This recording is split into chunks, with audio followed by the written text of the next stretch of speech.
আমাদের বাড়ি পুজোর জন্য আজকে প্যান্ডেল হলো, তো তোমাদের সাথে শেয়ার করছি। দেখো তোমরা।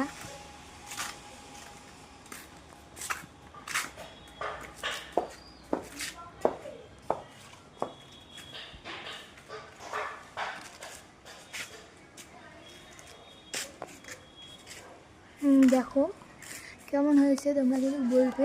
এখানেই খাবারের ব্যবস্থা হবে জন্য এখানেই সব কিছু করেছে। এখানে লাইট টাইট ফ্যান। তো দেখো এটা কি সুন্দর ডিজাইন করেছে, আমার তো খুব ভালো লেগেছে। তো দেখো, এই দেখো পুরো প্যান্ডেলটা বাড়ি, প্যান্ডেলটা কত বড় করেছে। আর এই দেখো আমাদের মনসাগর, এটা আমার মন্দির পুরোটা। তো কালকে তোমাদের আবার শেয়ার করে দেখাবো। দেখো এটা অনেক বড় মন্দির, পরে তোমাদের দেখাবো একদিন। দেখো কালকে ঠাকুর সাজানো হয়েছে, কত সুন্দর লাগছে, থেকে বোঝা যাচ্ছে না। যাই হোক, তোমাদের পরে কালকে শেয়ার করবো। টাটা। এখানে